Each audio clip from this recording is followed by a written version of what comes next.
आदाब नाजरीन, आप देख रहे हैं एनएन चैनल में अनीस फातिमा। पेश है खबरनामा। जीएचएमसी की जानिब से ग्रेटर हैदराबाद में घर घर वैक्सीन देने की मुहिम के तीसरे रोज़ भी शहर के अवाम ने अपने अपने रखजात में कायम करदा मराकज़ पर कोरोना का टीका लिया। इस मौके पर चीफ सेक्रेटरी सोमेश कुमार ने इलाके चंद्रान गुट्टा पहुँच कर कोरोना वैक्सीन सेंटर का मुआयना किया और तिब के अहदेदारों से तफसीलात हासिल की। इस मौके पर जीएचएमसी अहदेदार ए नायक ने बताया कि शहर के उन 86,000 अफराद को जिन्हें कोरोना की दूसरी खुराक लेना है, उन्हें फ़ोन के ज़रिए इत्तला दी जा रही है कि वो जीएचएमसी की जारिया मुहिम के दौरान दूसरी खुराक लें। उन्होंने बताया कि अब तक ग्रेटर हैदराबाद के 72% अफराद ने कोरोना वैक्सीन लिया है। उन्होंने माबाकी अवाम से अपील की कि वो फौरी तौर पर कोरोना वैक्सीन ले लें, इससे किसी किस्म की कोई साइड इफ़ेक्ट नहीं है।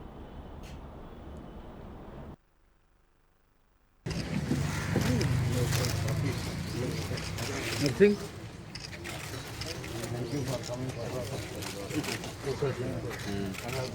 कितने घर हैं यहाँ पे?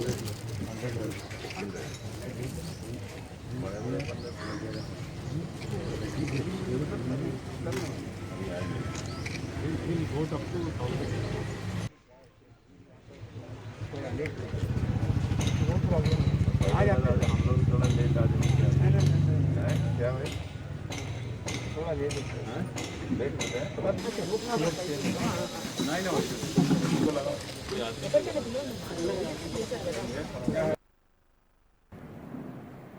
टीका देने के लिए राजी किया गया और उनका वैक्सीनेशन करवाया गया। और आज का ये प्रोग्राम में का मायना करने के लिए तेलंगाना हुकूमत के चीफ सेक्रेटरी सोमेश कुमार साहब और बल्दिया कमिश्नर और हेल्थ सेक्रेटरी और दीगर तमाम आला ओहदेदार यहाँ पर आज के परिवार टाउन के इस प्रोग्राम में शिरकत किए।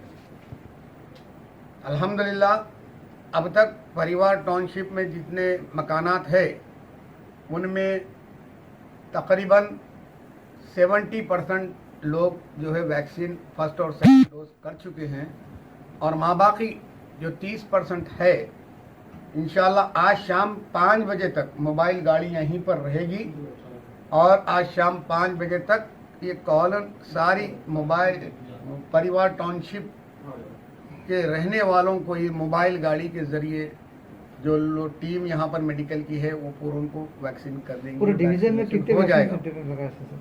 पूरे डिवीजन में और कॉन्स्टिट्यूंसी में कितने वैक्सीन सेंटर्स लगाए सर? हल्का असम्बली चंद्रान गुट्टे में मैं समझता हूँ जितने वैक्सीनेशन सेंटर चल रहे हैं, मोहतरम हबीब मिल्लत आली जनाब अलहाज अकबरुद्दीन ओवैसी साहब की मौसर नुमाइंदगी के नतीजे में आप शहर में उतने वैक्सीनेशन आपको नहीं मिलेंगी। ओवैसी हॉस्पिटल में आज मुसलसल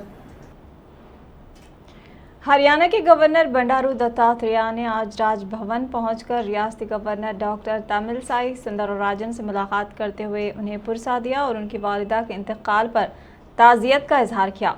वाज़ेह है कि तेलंगाना के गवर्नर और पौडीचेरी के lieutenant governor doctor Tamilisai Soundararajan की वालिदा कृष्णा कुमारी का मुख्तसर अदालत के बाद चारशंबा 18 अगस्त की सुबह हैदराबाद के कॉरपोरेट अस्पताल में इंतकाल हो गया था। वो 76 बरस की थी। देरियासना बंडारू दत्तात्रेय ने हरियाणा के बंडारू दत्तात्रेय ने आज मिजोरम के गवर्नर कोमरम भीम कुंभम पार्टी हरिबाबू से मुलाकात करते हुए उनकी मिजाज पुरसी की। वाज़ेह है कि कुंभम पार्टी हरिबाबू चंद्रोज से अलील हैं। सीनियर बीजेपी लीडर और साबिक वैजाग एमपी कुंभम पार्टी हरिबाबू को मिजोरम का गवर्नर मुकर्रर किया गया था। तेलंगाना एमसेट इंजीनियरिंग इम्तिहान के नतायज जारी कर दिए गए हैं। वज़ीर तालीम सबिता इंदिरा रेड्डी ने कहा कि आज इंजीनियरिंग स्ट्रीम के नतायज जारी किए गए हैं, जिसमें 82.08% उम्मीदवार क्वालिफाई करार दिए गए हैं। एग्रीकल्चर मेडिकल 58.48% उम्मीदवार क्वालिफाई करार दिए गए हैं। इंजीनियरिंग स्ट्रीम के पहले 2 रैंक आंध्र प्रदेश के तलबा को हासिल हुए हैं। पहला रैंक कार्तिकेया वेस्ट गोदावरी ज़िले और दूसरा रैंक कड़पा ज़िले के राजमपेट के वेंकट प्रणीत को हासिल हुआ है, जबकि टोली चौकी हैदराबाद के मोहम्मद मोइन को तीसरा रैंक हासिल हुआ है। मेडिकल एंड एग्रीकल्चर में पहला रैंक बालानगर हैदराबाद के कार्तिकेया को पहला रैंक और रंगारेड्डी जिले की हिमानी श्रीनिजा को दूसरा रैंक हासिल हुआ है।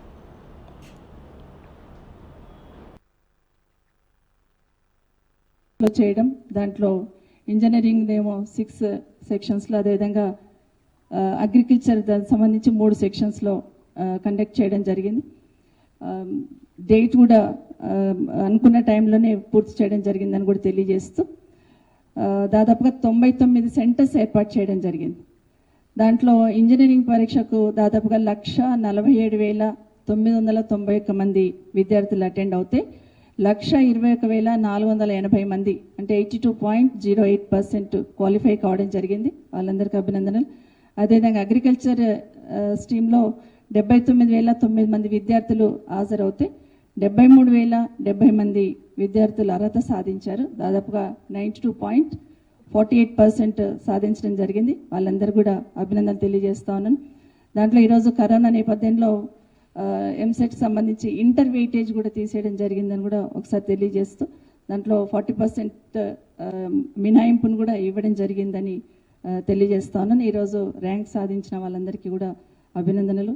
అది మొదటి ర్యాంక్ కావచ్చు, క్వాలిఫై కావచ్చు, అందరు కూడా అభినందనలు తెలియజేస్తూ ఈ ఎంసెట్కి అటెండ్ అయిన ప్రతి ఒక్కరు కూడా ర్యాంకు సాధించిన విద్యార్థులకు అటెండ్ అయిన వాళ్ళందరూ కూడా మరొకసారి కంగ్రాచులేషన్స్ చెప్తూ మంచి సమన్వయంతో ఎలాంటి ఇది కాకుండా గౌరవ ముఖ్యమంత్రి గారి నాయకత్వంలో ఈ రాష్ట్రంలో పరీక్షకు హాజరవుతున్న పిల్లలకి ఎలాంటి ఇబ్బంది లేకుండా సమన్వయంతో పనిచేసిన ఎంసెట్ సంబంధించిన కన్వీనర్తో పాటు వారి టీం అందరికీ అదేవిధంగా మా చైర్మన్ వాళ్ళందరికీ కూడా మనస్ఫూర్తిగా మా వీసీ గారికి కూడా అభినందనలు తెలియజేస్తూ మరొకసారి ర్యాంక్ సాధించిన విద్యార్థులందరూ కూడా కంగ్రాచులేషన్. सदर तेलंगाना प्रदेश कांग्रेस कमेटी व रुकन पार्लियामेंट की मेडचल जिले के मूरा चिंतलापल्ली में दलित गिरिजन दीक्षा दूसरे रोज में दाखिल हो गई है। रेवंत रेड्डी रियासत में दलितों और गिरिजन तबकात के साथ होने वाली नाइंसाफियों को लेकर 2 रोज़ा दीक्षा करने का फैसला किया है। रेवंत रेड्डी ने अपनी दीक्षा के दौरान मूरा चिंतलापल्ली में रात को क़याम किया और दूसरे रोज सुबह गाँव वालों से मुलाकात करते हुए उनके दरपेश मसाइल दरियाफ्त किए। बाद अज़ां रेवंत रेड्डी ने गांव में दलितों और गिरिजनों के हुकूक के लिए शुरू की गई 2 रोज़ा भूख हड़ताल शुरू की है। ये भूख हड़ताल 25 अगस्त 4 सुबह की शाम 5 बजे ख़त्म होगी। भूख हड़ताल प्रोग्राम के लिए गांव में बड़े पैमाने पर स्टेज तैयार किया गया है जिस पर कांग्रेस के अहम कायदीन मौजूद हैं। रेवंत रेड्डी का इल्ज़ाम है कि चीफ मिनिस्टर के चंद्रशेखर राव ने इस गाँव की तरक्की की जिम्मेदारी कबूल की थी लेकिन अब तक यहाँ कोई तरक्की नहीं हुई है। उन्हें दलित और गिरिजन सिर्फ इंतखाबात के मौके पर याद आते हैं जबकि ये दलितों और गिरिजनों को 3 एकड़ अराजी देने का वादा किया था लेकिन 7 साल गुजर जाने के बावजूद उसे पूरा नहीं किया गया।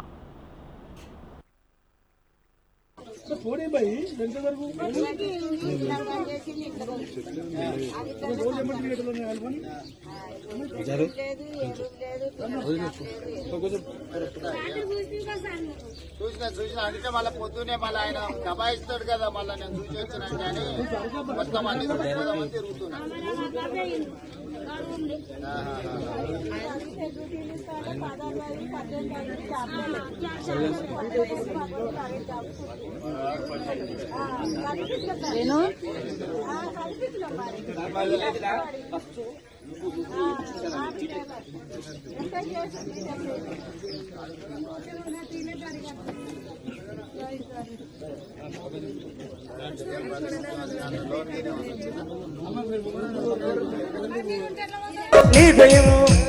నీ తల్లి భీంబాయ్, నీ తల్లి భీంబాయ్, నీ తల్లి నీ తండ్రి రామ్ భీమ్, నీ తండ్రి నీ ఊరు అంబవాడ, నీ ఊరు నీ ఊరు నీ జిల్లా రత్నగిరి, నీ జిల్లా ఏప్రిల్ 14 పుట్టిన రోజంట ఈ దళిత జాతి పీడులకు పండుగ. कांग्रेस पार्टी को आज उस वक्त झटका लगा जब करीमनगर जिले के सदर वंशीधर राव ने कांग्रेस को खैराबाद कहते हुए टीआरएस में शमूलियत इख्तियार कर ली। कांग्रेस कायद वंशीधर राव ने वजीर फाइनेंस हरीश राव से मुलाकात करते हुए टीआरएस में शमूलियत इख्तियार कर ली है। हरीश राव ने उन्हें पार्टी का खंडवा पहनाकर उनका पार्टी में खैर मकदम किया। वंशीधर राव ने बताया कि उन्हें वज़ीर आला के चंद्रशेखर राव और टीआरएस हुकूमत की कारकर्दगी बेहतर नज़र आने पर ये टीआरएस में शामिल होने का फैसला किया है। बीजेपी कायद व साबिक रुकन पार्लियामेंट विजय शांति ने सदर रियासती बीजेपी व रुकन पार्लियामेंट बी संजय की 28 अगस्त को शुरू होने वाली प्रजा संगम यात्रा की सीडी जारी करने के बाद मीडिया से बात करते हुए कांग्रेस टीआरएस पर तनकीद करते हुए बताया कि ये सियासी जमातें धोखेबाज हैं, जबकि बीजेपी अवाम की खिदमत के जज्बे के तहत काम करती है। उन्होंने और साबिक रुकन असम्बली NVS प्रभाकर ने अवाम से अपील की कि वो सदर रियासती बीजेपी बी संजय की यात्रा को कामयाब बनाएं।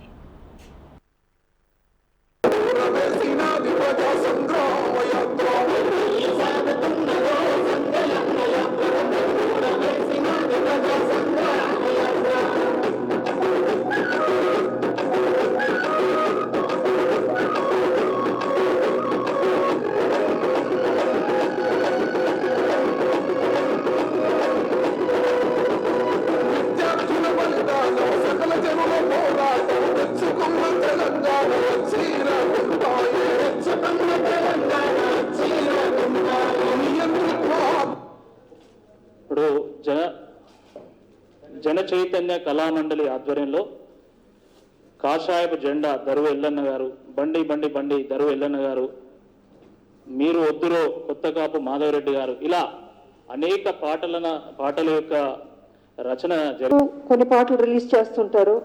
బట్ మేము ఇప్పుడు పాదయాత్రకు ముందు ఈ యొక్క సాంగ్స్ అన్నది రిలీజ్ చేసాం.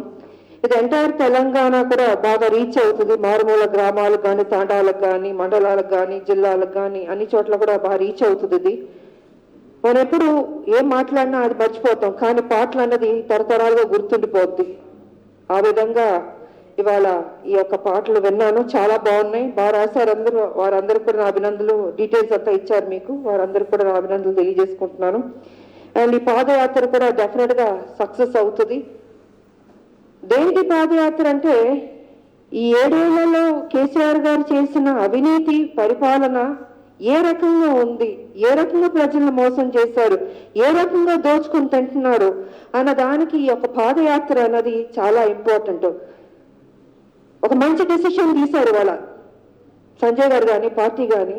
ప్రజలకు వెళ్ళడం వల్ల ప్రజల సమస్యల్ని డైరెక్ట్గా మనం కనుక్కుంటాం, చెప్తాం, వాళ్ళు చెప్తారు, మనం వింటాం, ప్లస్ రికాల్ కూడా చేసుకుంటాం మనం. ఎందుకంటే రేపు ఆల్టర్నేటివ్ అన్నది బీజేపీ ఒకటే అవుతుంది. బీజేపీ తెలంగాణకి సేఫెస్ట్ పార్టీ అవుతుంది. ఇవాళ కాంగ్రెస్ కావచ్చు, టీఆర్ఎస్ కావచ్చు, ఒక దోపిడీ పార్టీలు ఏ రకంగా దోచుకున్నారో గతంలో చూసారు, ఇప్పుడు చూస్తున్నారు. దీనివల్ల ఏ ప్రయోజనం లేదు. ఒక డిసిప్లిన్, ఒక పద్ధతి, ఒక పరిపాలన, ఒక అడ్మినిస్ట్రేషన్ తెలిసిన పార్టీ బీజేపీ పార్టీ అవుతుంది. సో బీజేపీ రావడం వల్ల 100% తెలంగాణ అన్నది డెవలప్ అవుతుంది. ప్రజలకి ఏం కావాలో. बीजेपी स्पोक पर्सन अंगुला राकेश ने रियासती सदर बीजेपी बंडी संजय की पदयात्रा की तफसीलात बताते हुए कहा कि इस माह के 28 तारीख को भाग्य लक्ष्मी मंदिर से पदयात्रा शुरू होगी। उन्होंने कहा कि इस सिलसिले में आज पार्टी दफ्तर में सॉन्ग सीडी और किताब की रस्म इजराए अंजाम दी गई है। उन्होंने टीआरएस पार्टी को इस मौके पर सख्त तनकीद का निशाना बनाया।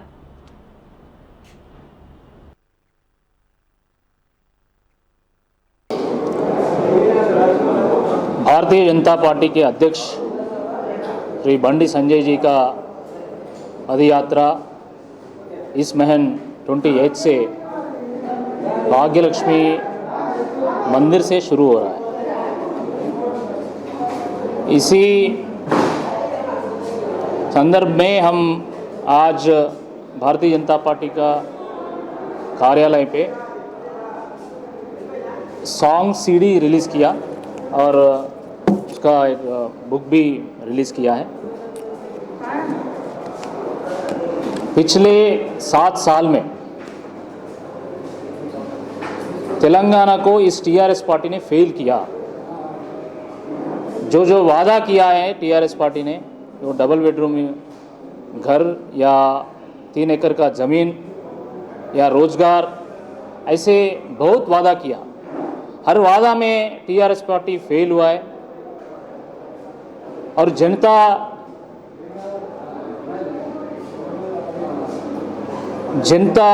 आज बहुत समस्या में है। इस वक्त में हम पादयात्रा में चल रहे हैं।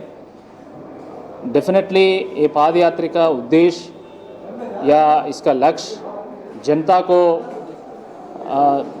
को हम बताने के लिए ये सीडीज, ये सॉन्ग्स रिलीज़ किया। हम पूरा विश्वास में बता रहे हैं कि डेफिनेटली ये पाद यात्रा सक्सेस होगा। उस सक्सेस में जनता का आशीर्वाद हमको चाहिए, इसलिए एसआरसी के जनरल मैनेजर गजानन मल्लैया ने सेंट्रल रेलवे अस्पताल लालागुड़ा में 500 LMP के ऑक्सीजन प्लांट का इफ्तिताह अंजाम दिया। इस मौके पर उन्होंने कहा कि इस ऑक्सीजन प्लांट से इमरजेंसी मरीजों को फौरी तौर पर ऑक्सीजन फराहम करने में आसानी होगी। इस मौके पर additional general manager doctor Prasanna Kumar, Sharad Chandrayangutta divisional railway manager Hyderabad के अलावा दीगर भी मौजूद थे।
पड़ोसी रियासत आंध्र प्रदेश के ज़िले गुंटूर में पेश आई एक बीटेक की तालिबा रम्या के कत्ल के मुकदमे को कम वक्त में हल करने पर नेशनल एससी कमीशन के अरकान ने एपी पुलिस की कारकर्दगी की सताइश की है।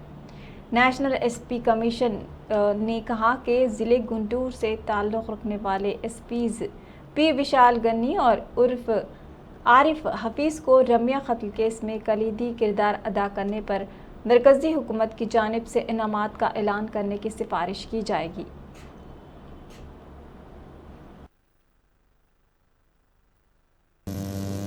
इतने शॉर्ट टाइम का अंदर में एक्यूज्ड को अरेस्ट किया, उनके ऊपर PO act, prevention of atrocity act लगाया और विशेष रूप से social welfare department principal secretary ने उनका तत्वावधान में इतने जल्दी सारे के सारे कॉम्पेंसेशन उन लोगों को दे दिया।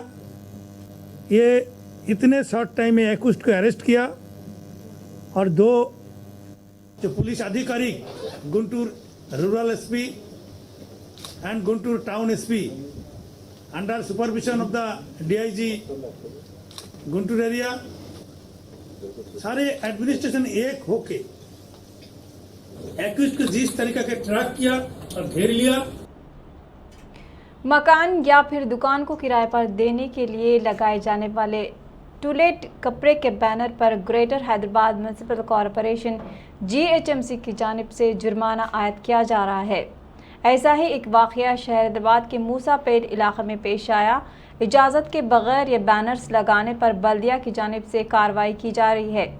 GHMC के मूसापेट डिवीज़न के हुदूद में एक दुकान मालिक पर 2000 रुपये का जुर्माना आयद किया गया है। मोती नगर के पांडु रंगानगर चौराहे पर लालियागुड़ा नामी शख्स अपनी दुकान चलाता है।